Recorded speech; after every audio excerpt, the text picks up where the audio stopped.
最新醫療剖析，仍健為你直擊。歡迎收睇醫療事，仍健講。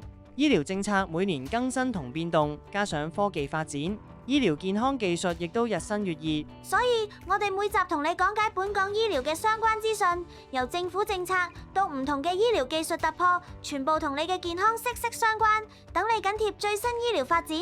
我哋今集就同大家探討一個近年好熱門嘅話題：減肥針。究竟咩係減肥針？體重幾多先要用呢？又點先算正確使用呢？我哋一齊睇睇。保持體重正常係健康生活嘅重要指標，而體重最簡單嘅參考標準就係體重指標 BMI。BMI 超標就即係過重，代表身體積聚得太多脂肪，會增加患上唔同健康問題嘅風險，例如心血管疾病、部分癌症等。及早改善肥胖問題係維持健康生活嘅重要因素。咁究竟幾肥先需要減肥呢？根據亞洲人嘅體質標準 ，BMI 指數達到23至25已經屬於過重。如果本身已經有脂肪肝、糖尿病、高血壓或者高血脂呢啲共同疾病，就應該開始積極控制體重。當 BMI 超過25，就進入咗肥胖範圍。假如進一步超過27，更加屬於病態肥胖症嘅診斷標準，必須及早處理。拖延唔單止影響健康，仲會令未來嘅治療更加困難。好多人會話減肥唔係應該靠減食同做運動，點解要用減肥針？其實每個人嘅體質同致肥原因都唔同，所以體重管理嘅制定係非常個人化嘅。如果係體質問題，就算節食同增加運動量，都唔一定可以達到理想體重。而隨住近代醫學發展，減肥針就係現時最新嘅減肥手段。佢可以透過藥物令你減少脂肪吸收、控制食慾以及延緩胃部排空，去幫一啲即使節食同運動都減唔到肥嘅人士，可以更有效做到控制體重嘅效果。而目前減肥針主要分3代，分別係第一代係每日注射1次，主要成分係 GLP-1；第二代係每週注射1次，主要成分就係長效 GLP-1；第3代同樣係每週注射1次，而主要成分就係長效 GLP-1 加上 GIP。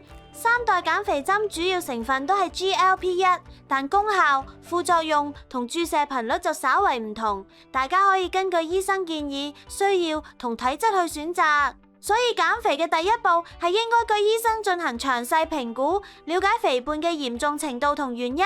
之後，醫生會幫你制定個人化嘅體重管理計劃，同密切咁跟進進度，助你更好咁減磅。針對使用減肥針，有幾個常見嘅問題。第一，減肥針真係有效？總共又要打幾多針呢？根據藥廠嘅臨床報告證實，注射減肥針可以有效抑制食慾，減少熱量攝取。大部分使用者喺3個月內會有明顯效果。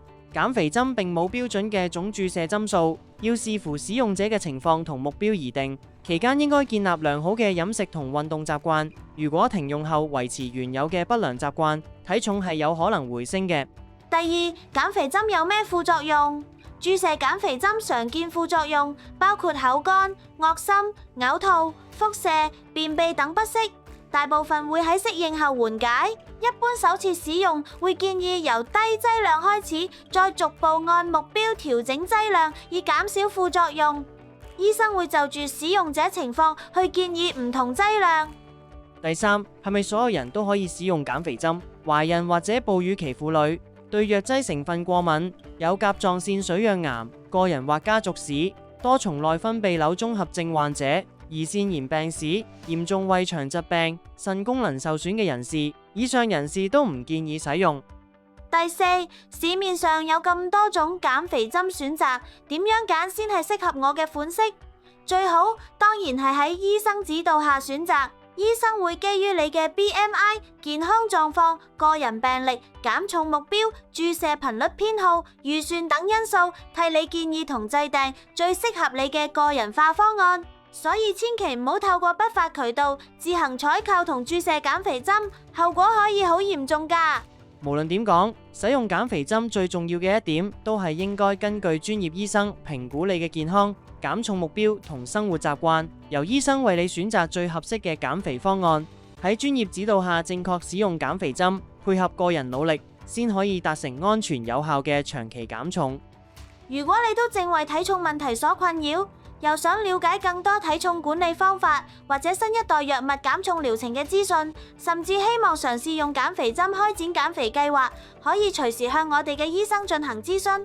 歡迎你預約專業評估，等我哋為你量身定製最合適嘅個人減重方案。今集嘅內容就嚟到呢度，如果對相關內容有任何問題，可以透過留言問我哋。想緊貼同知多啲最新嘅醫療資訊，就記得要讚好、分享同訂閱我哋嘅頻道。我哋下集再見。